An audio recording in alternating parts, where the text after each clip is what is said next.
Hello दोस्तों, इस video में साइंस प्रैक्टिस सेट पेपर देखने वाले हैं, तो आप लोग लास्ट तक जरूर बने रहिएगा। तो चलिए शुरू करते हैं। कहता है कि धातु की एक छड़ को दोनों सिरों पर गर्म किया जाता है। धातु में प्रवाहित ऊष्मा निर्भर नहीं करती है बी ऑप्शन, यानी छड़ के द्रव्यमान। तो यहाँ पे धातु की एक छड़ को दोनों सिरों पर गर्म किया जाता है। धातु में प्रवाहित ऊष्मा छड़ के द्रव्यमान पर निर्भर नहीं करता है।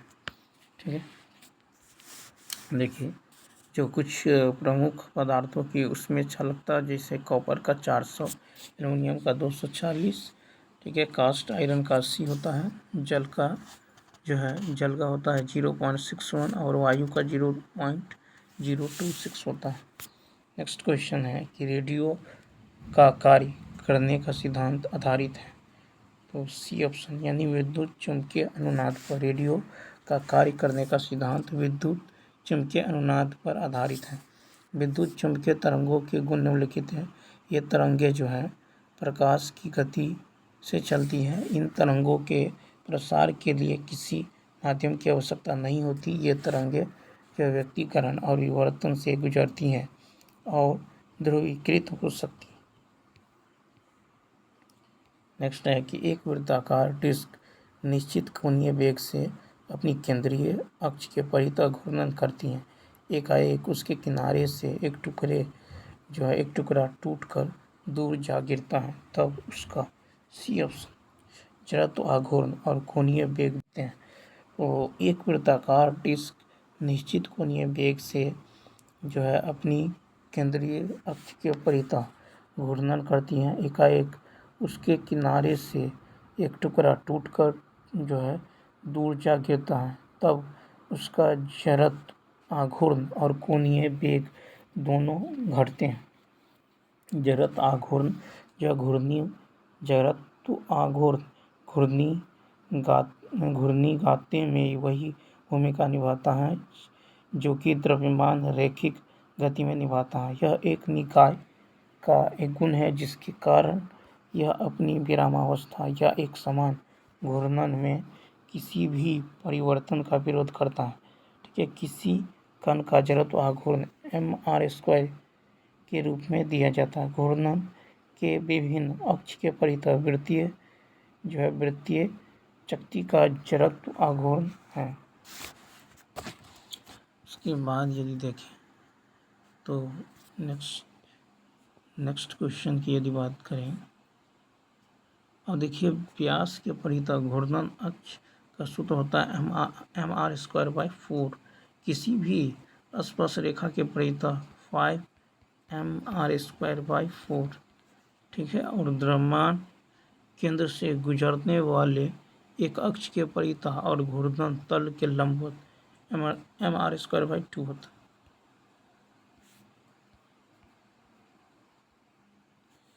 पता सही कथन चुनिए, बी ऑप्शन। तो देखिए मिलीमीटर का प्रतिरोध अमीटर के प्रतिरोध से अधिक होता है। कथन सही है। एक अमीटर की रेंज 1 मिलीमीटर की तुलना में अधिक होती है, इसलिए 1 अमीटर के लिए शंट प्रतिरोध का मान कम होता है। परिणाम स्वरूप अमीटर का प्रतिरोध कम होता है। वोल्टमीटर का प्रतिरोध मिली वोल्टमीटर से अधिक होता है। गैल्वेनोमीटर को वोल्टमीटर के रूप में काम करने के लिए 900 ओम प्रतिरोध की आवश्यकता होती है। एक अमीटर को हमेशा एक सर्किट में श्रृंखला में जोड़ा जाता है। आदर्श अमीटर का प्रतिरोध 0 होता है। ठीक है, और गैल्वेनोमीटर की कुंडली के समानांतर, ठीक है, समांतर एक कम प्रतिरोध वाले शंट को जोड़कर गैल्वेनोमीटर को अमीटर में बदला जा सकता है। वायु के सापेक्ष जल और कांच का अपूर्णांक क्रमशः 4/3 एवं 5/3 है। कांच का जल के सापेक्ष अपूर्णांक होगा। तो यहाँ पे देखिए ये हो जाएगा आपको G/μW बराबर हो जाएगा A/μg/A/μW, यानी 5/3 गुने 3/4, 3 से 3 कैंसिल यानी 5/4 CF। ठीक है, तो ये हो जाएगा 5/3 गुने 3/4। नेक्स्ट क्वेश्चन देखिए, कहता एक समांगी पारदर्शी माध्यम में रखा कांच का प्रिज्म जो है प्रकाश किरण को विचलित करेगा। C option. आधार की ओर जब माध्यम का अपवर्तन कांच से कम है। तो एक समांगी पारदर्शी माध्यम में रखा कांच का प्रिज्म प्रकाश किरण को आधार की ओर विचलित करेगा जब आधार का अपवर्तनांक कांच से क्या हो, कम हो। जब प्रकाश किरण किसी विरल माध्यम से सघन माध्यम में प्रवेश करता है तो प्रकाश की किरण अभिलंब की ओर झुकता है। जब प्रकाश किरण किसी सघन माध्यम से विरल माध्यम में प्रवेश करता है तो प्रकाश किरण अभिलंब से दूर हटता है। कहता कि यदि पृथ्वी तल पर गुरुत्व जनित त्वरण g है तो द्रव्यमान m पिंड को पृथ्वी तल से पृथ्वी की त्रिज्या r के बराबर ऊंचाई तक ऊपर उठाने में स्थितिज ऊर्जा में वृद्धि होगी। ये ऑप्शन। तो यहाँ पे जो है वृद्धि होगी mgr/2। उसके बाद देखिए, तो यहाँ पे जो स्थितिज ऊर्जा में वृद्धि बराबर होता अंतिम स्थितिज ऊर्जा माइनस प्रारंभिक स्थितिज ऊर्जा। तो अंतिम स्थितिज ऊर्जा का माइनस Gmm/2re और माइनस Gmm/re। ठीक है, इसको जो है ये हो जाएगा Gmm/re माइनस Gmm/2re। ठीक है, ये घट के हो जाएगा 1/2 mgre। यह स्मॉल g बराबर होता है Gm/r²। नेक्स्ट, ऑक्साइड अयस्कों से आयरन का निष्कर्षण किस विधि द्वारा किया जाता है। कार्बन मोनोऑक्साइड जो है अपचयन। तो ऑक्साइड अयस्कों से आयरन का निष्कर्षण कार्बन मोनोऑक्साइड जो अपचयन विधि द्वारा किया जाता है। कांच मोनोऑक्साइड एक जो है अपचायक के रूप में कार्य करता है और आयरन ऑक्साइड को आयरन में बदल देता है। ठीक है, जैसे FeO+C ये हो जाएगा Fe+CO, FeO3 plus 3CO 2Fe plus 3CO2। कहता है कि किस संकर आयन की वर्ग समतली ज्यामिति है। तो ए ऑप्शन। PtCl4 के होल 2- संकर आयन की वर्ग जो है समतली जो है ज्यामिति है। और देखिए यहाँ पे है हाइब्रिडाइजेशन और ज्योमेट्री। तो sp का जो होता है ये होता है लीनियर। ठीक है, और sp2 का होता है ट्राइगोनल प्लेनर, sp3 का होता है टेट्राहेड्रल, sp2d का होता है स्क्वायर प्लेनर, sp3d का होता है ट्राइगोनल। ठीक है, ट्राइगोनल बाई पिरामिडल। और sp3d2 का होता है जो ऑक्टाहेड्रल, sp3d3 इसका होता है पेंटागोनल। नेक्स्ट है कि CH3 CHCH3 COCH2 CH2OH का IUPAC नाम 120 का होगा ए, क्या होगा तो 1-हाइड्रोक्सी 3 प्रोपेनोइक अम्ल। ठीक है, तो इसका हो जाएगा जैसे यहाँ से देखिए इसका 1 2 ये हो जाएगा 3। ठीक है, IUPAC नाम तो 1-हाइड्रोक्सी 3 प्रोपेनोइक अम्ल हो जाएगा। ठीक है, और एल्कोहल का IUPAC नाम होगा एल्केन प्लस ऑल यानी एल्केनल। और देखिए कार्बोक्सिलिक अम्ल का IUPAC नाम होगा एल्केनोइक एसिड। Cu++ का इलेक्ट्रॉनिक विन्यास सी ऑप्शन। Cu++ का इलेक्ट्रॉनिक विन्यास होगा 1s2 2s2 2p6 3s2 3p6 3d9 Cu+1b या 11वें वर्ग का तत्व है। यह जो मुद्रा धातु कार्बन, सिलिकॉन, मैग्नीशियम और एल्युमिनियम के क्लोराइडों में उच्चतम गलनांक किस तत्व के जो है क्लोराइड का है? C option. तो कार्बन, सिलिकॉन, मैग्नीशियम और एल्युमिनियम के क्लोराइडों में उच्चतम गलनांक जो है मैग्नीशियम तत्व के क्लोराइड का है। सोडियम और मैग्नीशियम क्लोराइड उच्च गलनांक वाले ठोस होते हैं क्योंकि मजबूत आयनिक आकर्षण को तोड़ने के लिए जो बड़ी मात्रा में जो ऊष्मा की आवश्यकता होती है। एल्युमिनियम और क्लोरीन में एक जो है साधारण आयनिक बंधन बनाने के लिए विद्युत ऋणात्मकता में जो है पर्याप्त अंतर नहीं होता। वायुमंडलीय दबाव पर एल्युमिनियम क्लोराइड लगभग 180 डिग्री सेल्सियस पर जो ऊर्ध्वपातित हो जाता है। क्वेश्चन नंबर देखिए 123 कहता है कि 14H plus Cr2O7 plus 3Ni ये बनाता है 2Cr3 plus 7H2O plus 3Ni2 plus, यानी यहाँ पे Ni अपचायक है क्योंकि ऑक्सीकरण संख्या 0 से +2 में चला जाता है। ठीक है, 0 से जो है +2 में, इसीलिए यहाँ पे हो जाएगा बी ऑप्शन। तो यहाँ पे जो है अपचायक, ठीक है, अपचायक है Ni। कहता है कि ट्राइटियम बीटा उत्सर्जन है जिसकी अर्ध आयु 12.4 वर्ष है। ट्राइटियम के विघटन से क्या बनता है? 124 का बी यानी हीलियम-3।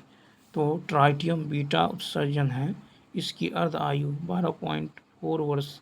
ट्राइटियम विघटन से हीलियम-3 बनता है। ट्राइटियम हाइड्रोजन का समस्थानिक है। ट्राइटियम का रेडियोधर्मी विघटन बीटा कण प्रदान करता है। ठीक है, नेक्स्ट कहता है कि प्रकाश संश्लेषण की दर को प्रभावित करने वाले कारकों के विषय में कौन सा कथन सही नहीं है? तो सी ऑप्शन। तो देखिए C3 पादप उच्च तापमान की प्रक्रिया में जो बढ़ा हुआ प्रकाश संश्लेषण दर्शाते हैं, जबकि C4 पादपों के लिए इष्टतम तापमान अपेक्षाकृत काफ़ी कम होता है। प्रकाश संश्लेषण की दर को प्रभावित करने वाले कारकों के विषय में कथन सही नहीं है। C4 पादपों में CO2 का प्रारंभिक स्थिरीकरण जो पर्ण मध्योतक कोशिकाओं में होता है। CO2 का प्रारंभिक ग्राही जो है फास्फोनोल जो पाइरूवेट जो है कार्बोक्सिलेज एंजाइम की उपस्थिति में CO2 से जुड़कर प्रथम जो है अस्थायी C4 उत्पाद जो ऑक्सेलो एसिटिक अम्ल जो है बनाता है। C3 जो है पादपों में PEP कार्बोक्सिलेज की जगह जो है RuBisco एंजाइम पाया जाता है।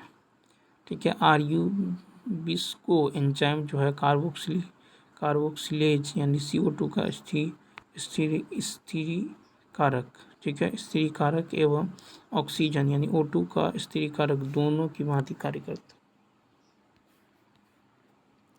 नेक्स्ट है कि एथिलीन में कार्बन परमाणुओं के मध्य बी ऑप्शन एक सिग्मा और एक पाई बंध होता है। एथिलीन में कार्बन परमाणुओं के मध्य एक सिग्मा और एक पाई बंध होता है। एथिलीन का रासायनिक सूत्र C2H4 होता है। ठीक है, C2H4, तो ये होगा C डबल बाउंड CHH, यहाँ भी H, यहाँ भी H, सिग्मा और पाई, एक सिग्मा एक पाई। कहा कि रुधिर दाब या आयतन में कमी के कारण किसका मोचन नहीं होगा? बी ऑप्शन एट्रियल और नेट्रियूरेटिक कारक। रुधिर दाब या आयतन में कमी के कारण जो है एट्रियल या नेट्रियूट्रिक जो है कारक का मोचन नहीं होता। हृदय के अलिंद द्वारा उत्पन्न एट्रिनल जो है नेट्रियूरेटिक कारक जो रुधिर दाब या आयतन बढ़ाता है। रुधिर दाब या आयतन में कमी के कारण उद्दीपित होकर हाइपोथैलेमस यानी एडीएच यानी एंटी डायूरेटिक हार्मोन एवं जेजीए यानी जक्स्टा ग्लोमेरुलर उपकरण कोशिकाएं रेनिन का स्राव करती हैं। रेनिन जो एंजियोटेनिस कार्यविधि द्वारा एडिनल जो है वल्कुट को जो एल्डोस्टेरोन स्रावित करने हेतु प्रेरित करता है, जो रुधिर के तनुकरण द्वारा रुधिर दाब या आयतन को कम करता है। कौन सी अभिक्रिया शुद्ध रूप में ऑक्सीशोषण को प्रदर्शित करती है? C option C6H12O6 + 6O2 + 6 CO2 + 6 H2O + 673 जो है कैलोरी प्रति मोल। तो ये ऑक्सीकारक को प्रदर्शित करता है। ऑक्सीशोषण वह शोषण है जिसमें भोज्य पदार्थ का ऑक्सीकरण ऑक्सीजन की उपस्थिति में पूर्ण रूपेण CO2 तथा H2O में हो जाता है। ऑक्सीशोषण निम्नलिखित चरणों में पूर्ण होता है, ठीक है, जिसे ग्लाइकोलिसिस अथवा EMP मार्ग, ठीक है, फिर है एटीटिल की एंजाइम ए का निर्माण और जो है क्रेब्स चक्र या ट्राई कार्बोक्सिलिक अम्ल चक्र, ठीक है, इलेक्ट्रॉन परिवहन तंत्र। नेक्स्ट है कि निम्न में ऑक्सीन है। सी ऑप्शन यानी उपयुक्त शब्द। तो ऑक्सीन जो है जैसे इंडोल एसिटिक अम्ल IAA, नेप्थलीन एसिटिक अम्ल NaA, 2,4 जो है डाइक्लोरोफिनॉक्सी एसिटिक अम्ल, ठीक है। और ऑक्सीन का कार्य जो है कोशिका बढ़ाव, फिर कोशिका विभाजन और विभेदन, और केलस गठन और मार्फोजेनेसिस, द्वितीयक वृद्धि, शिस्त प्रभुत्व, ट्रॉपिज्म को बढ़ावा देना और पार्थेनोकार्पी को प्रेरित करना, और शाकनाशी। एंट अमीबा हिस्टोलिटिका में होते हैं। C option. एक पादाप संकुचनशील रिक्तिका नहीं। एंट अमीबा हिस्टोलिका में एक पादाप संकुचनशील रिक्तिका नहीं होती। एंट अमीबा हिस्टोलिका मानव बृहदान्त्र में पाई जाने वाली कोशिकाओं पर भोजन करके जीवित रहता है। एंट अमीबा हिस्टोलिटिका का जीवन चक्र जो है सिस्ट स्टेज फर्स्ट यानी संक्रमण मल से दूषित पानी या भोजन के माध्यम से परिपक्व शिष्ट के अंतर्ग्रहण से होता है। ये जो है ट्रांसमिशन के लिए जिम्मेदार है। उत्तेजना स्टेज 2 इसके द्वारा शिष्ट ट्रोफोजोइट्स में बदल जाता है। ट्रोफोजोइट स्टेज 3 में ये छोटी आंत में जो द्विआधारी विखंडन द्वारा गुप्त करके शिष्ट उत्पन्न करते हैं, उसे जो मानव मल के माध्यम से बाहर निकलते हैं। कहता है कि मास्ट कोशिकाएं किस पदार्थ का स्रावन करती हैं? सी ऑप्शन यानी इन सभी का। मास्ट कोशिकाएं विकल्प से सभी का स्रावन करती हैं। मास्ट कोशिकाएं एक प्रकार की प्रतिरक्षा कोशिका हैं जो प्रतिरक्षा प्रणाली में बड़ी भूमिका निभाती हैं।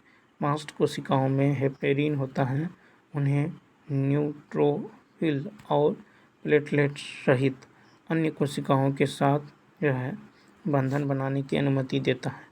मास्ट कोशिकाएं निम्न पदार्थ का स्रावन करती हैं, जैसे सीरोटोनिन, हेपेरिन और हिस्टामिन।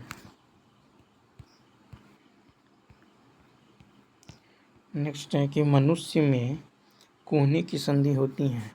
बी ऑप्शन कब्जा। तो मनुष्य में कोहनी की संधि कब्जा संधि है। बाल और सॉकेट, मनुष्य में कोहनी की संधि जो है कब्जा संधि है।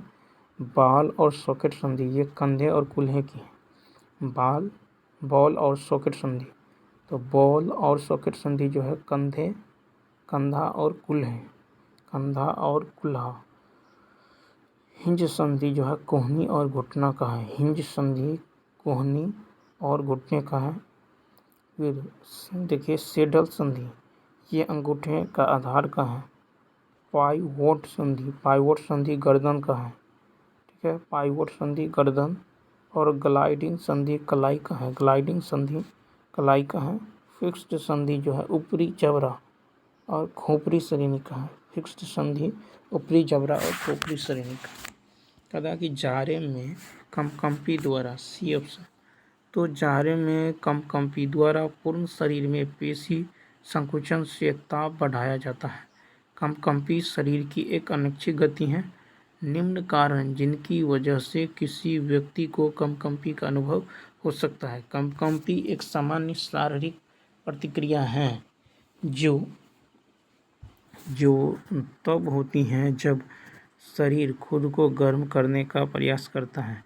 यह शरीर में गर्मी पैदा करने के लिए मांसपेशियों का तीव्र संकुचन और विश्राम है। कंपकंपी का कारण है निर्जलीकरण, तापमान में गिरावट और बुखार, शरीर का कम वजन, संक्रमण, निम्न रक्त शर्करा स्तर। कथन निम्नलिखित में से कौन सा एक अतिरिक्त एक्स गुणसूत्र के कारण उत्पन्न होता है? B option. तो क्लाइनफेल्टर सिंड्रोम। क्लाइनफेल्टर सिंड्रोम से पीड़ित व्यक्ति में एक अथवा अधिक संख्या में अतिरिक्त एक्स गुणसूत्र जो है XXY और XXY उपस्थित होते हैं। इस सिंड्रोम से पीड़ित पुरुष वंध्य होते हैं और उनके वृषण छोटे तथा स्त्रियों के समान लक्षण जिससे वृक्षों का विकास उत्पन्न हो जाते हैं। नेक्स्ट है कि हाइपोक्सिया वह स्थिति है जिसमें ऊतकों को कम O2 प्राप्त होती हैं। यह हो सकती हैं तो सी ऑप्शन उपयुक्त सभी। हाइपोक्सिया ऊतकों में ऑक्सीजन की कमी एक स्थिति है। यह निम्न कारणों से होती है। वायु में O2 की कमी जैसे ऊंचाई पर, ठीक है। दूसरा है एनीमिया। तीसरा है इलेक्ट्रॉन संवहन तंत्र में अवरोध। फिर है कि ब्रेडेनिया में श्वसन दर कम हो जाता है और निश्वास में वायु फुसफुस द्वारा बाहर निकल जाता है। कहता है कि जब एक प्रकाश तरंग हवा से कांच में प्रवेश करती है, तरंग की ऊर्जा कैसे प्रभावित होगी? यह घटता है। तो जब एक प्रकाश तरंग वायु माध्यम से कांच के माध्यम में प्रवेश करती है तो तरंग की ऊर्जा कम हो जाती है, क्योंकि प्रकाश तरंग का एक भाग वायु में परावर्तित हो जाता है। जब प्रकाश तरंगे वायु से कांच में जाती है तो तरंग दैर्घ्य और वेग प्रभावित होता है। प्रकाश जो है फोटोन ऊर्जा उत्पन्न करता है और ऊर्जा के छोटे पैकेट होते हैं। प्रकाश ऊर्जा विद्युत चुंबकीय विकिरण का एक स्रोत। कहता है कि जब हम अपने दोनों हाथों को हैंडलबार पर रखकर एक मोड़ पर साइकिल चलाते हैं तो हम क्या आरोपित करते हैं? 137 के सी यानी बल युग्म, ठीक है। जब हम दोनों हाथों को हैंडल बार पर रखकर एक मोड़ पर साइकिल चलाते हैं तो हम बल युग्म जो है लगाते हैं। जब किसी पिंड पर दो समान लेकिन विपरीत बल कार्य करते हैं जो इसे घुमाते हैं तो उसे बल युग्म कहते हैं। किसी पिंड पर बल द्वारा उत्पन्न घुमाने के प्रभाव को टॉर्क कहा जाता है। किसी पदार्थ की ऊष्मा क्षमता अनंत होती है, इसका क्या अर्थ है? C option. तापमान में कोई परिवर्तन नहीं। किसी पदार्थ की ऊष्मा क्षमता अनंत होती है, इसका अर्थ है तापमान में कोई परिवर्तन नहीं होता। किसी पदार्थ के 1 ग्राम के तापमान को 1 डिग्री सेल्सियस तक बढ़ाने के लिए आवश्यक ऊर्जा की मात्रा को विशिष्ट ऊष्मा कहते हैं। किसी पदार्थ की ऊष्मा क्षमता उसके आकार या मात्रा पर निर्भर करती है। ताप क्षमता की इकाई जूल प्रति केल्विन या जूल प्रति डिग्री सेल्सियस है। ऊष्मा को किसी प्रणाली की कुल आंतरिक ऊर्जा के माप के रूप में परिभाषित करता है। नेक्स्ट है कि एक्स किरणों का उपयोग क्रिस्टल संरचना के अध्ययन के लिए किया जाता है क्योंकि एक्स किरणों की तरंगदैर्घ्य तथा क्रिस्टल अंतर परमाणु की दूरी की परमाणु की कोटि समान होती है, ठीक है। यह सिद्धांत एक्सरे विवर्तन के बैग नियम द्वारा सिद्ध किया गया। बैग के नियम के अनुसार जब किसी क्रिस्टल पर एक्स किरण आघात करती हैं तो वह निम्न में परिवर्तित होता है। इससे 2d sin थीटा बराबर n 2d sin थीटा बराबर n लेमडा। d दो क्रिस्टलों के तल के बीच की दूरी, थीटा जो है तरंग सदिश एवं आपतित तल के बीच का कोण, x लेमडा जो है x किरण का तरंगदैर्घ्य है। नेक्स्ट है कि एक प्रक्षेप्य में गतिज और स्थितिज ऊर्जा दोनों में परिवर्तन होता है, फिर भी किन्हीं दो बिंदुओं के बीच जो है गणना किया गया कार्य शून्य है। यह किसके कारण होता है? सी ऑप्शन, गतिज ऊर्जा और स्थितिज ऊर्जाओं का अंतर रूपांतरण। तो एक प्रक्षेप्य में गतिज और स्थितिज ऊर्जा दोनों में परिवर्तन होता है, फिर भी किन्हीं दो बिंदुओं के बीच गणना किया गया कार्य शून्य है। यह गतिज और स्थितिज ऊर्जाओं का अंतर रूपांतरण के कारण होता है। कहता निम्नलिखित में से कौन सा 104वें तत्व का नाम है? तो डी ऑप्शन। तो देखिए 104वें तत्व का नाम, 104वें तत्व की खोज का श्रेय के लिए अमेरिकियों को इसका नाम रदरफोर्डियम रखा और सोवियत ने इसका नाम जो है कुर्चाटोवियम रखा।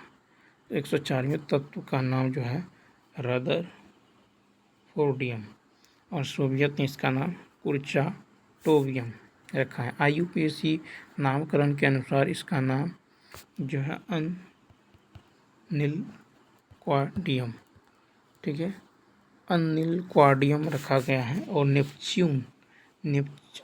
नेपच्यूनियम 93वां तत्व। क्या होता है जब LPG बड़ी सांद्रता में सांस के अंदर जाती हैं? D option. तो देखिए ब्यूटेन और प्रोपेन बड़ी मात्रा में LPG में जो मौजूद होते हैं, जिससे अधिक मात्रा में सूंघने पर यह थोड़ा जो है एनेस्थीसिया, ठीक है, एनेस्थीसिया है, जिससे कुछ समय बाद व्यक्ति जो है गिर सकता है। LPG में सुगंध के लिए इथाइल मरकप्टेन मिलाया जाता है। LPG का जो पूर्ण रूप है ये लिक्विफाइड पेट्रोलियम गैस है।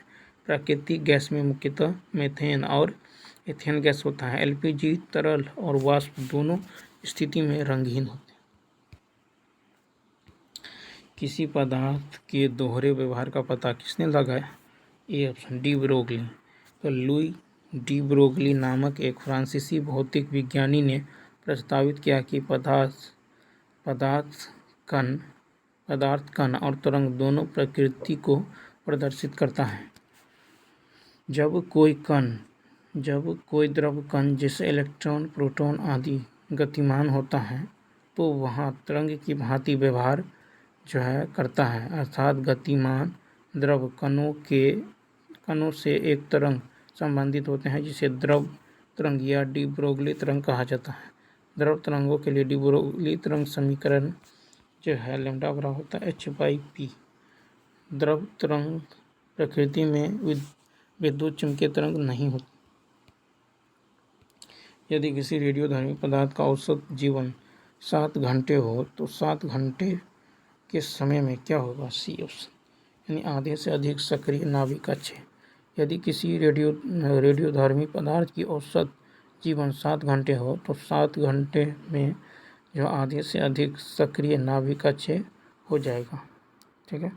अर्ध आयु बराबर क्या होता है? 0.693/λ, जहाँ लैम्डा क्या है तो विखंडन स्थिरांक है, ठीक है। औसत आयु होता है 1/λ, जहाँ लैम्डा जो है विखंडित नियतांक।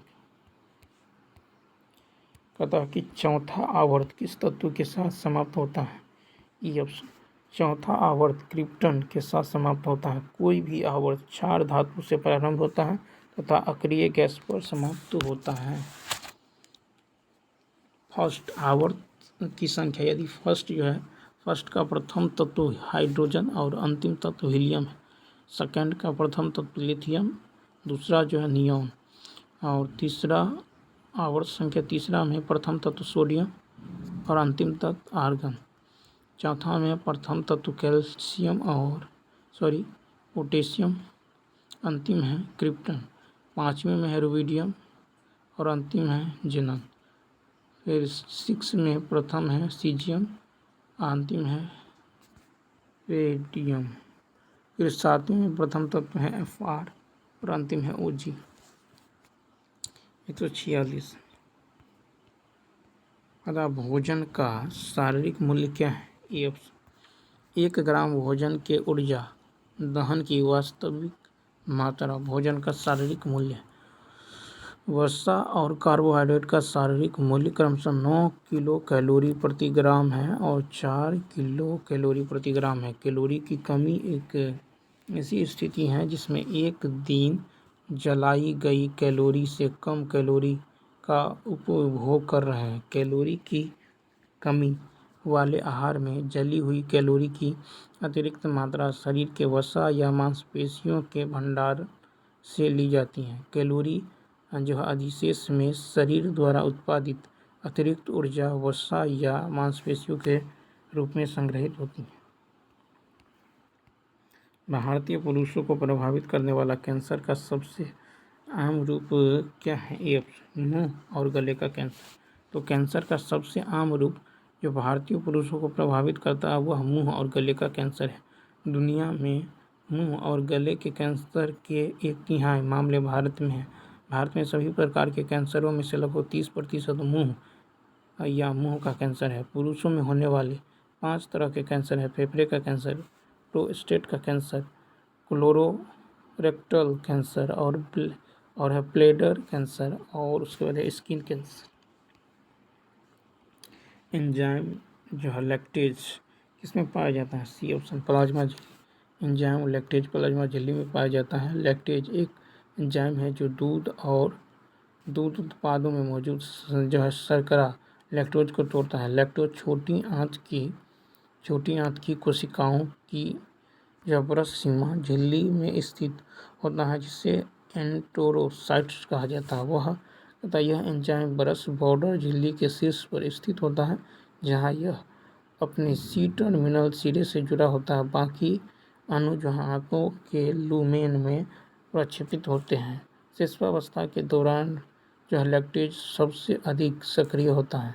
लैक्टेज जो है एक डाइसेकेराइड्स एंजाइम। कहता है कि जानवरों में से कौन सा सरीसृप वर्ग से संबंधित नहीं है? सी ऑप्शन मेढक। तो मेढक सरीसृप वर्ग से संबंधित नहीं है। मेढक उभयचर वर्ग का प्राणी है। सरीसृप वर्ग के प्राणी रेंग कर चलते हैं। सरीसृप वर्ग के प्राणी के मुख के अंदर विषदंत पाया जाता है। कहना कौन सही है? तो सी ऑप्शन रक्त, प्लाज्मा, आरबीसी और डब्ल्यूबीसी। रक्त में plasma plus RBC plus WBC ये होता है।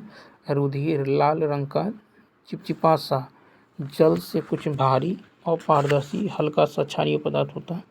मानव शरीर में रक्त की मात्रा शरीर के भार की लगभग 7 से 8% होती है। प्लाज्मा रुधिर का 55 से 50% भाग होता है। रुधिर कणिकाएं 3 प्रकार की होती हैं: लाल रुधिर कणिकाएं, श्वेत रुधिर कणिकाएं और प्लेटलेट्स। तो चलिए दोस्तों, इस वीडियो में इतना ही। यदि वीडियो अच्छा लगा हो तो लाइक, शेयर और सब्सक्राइब करना ना भूलें। थैंक्स।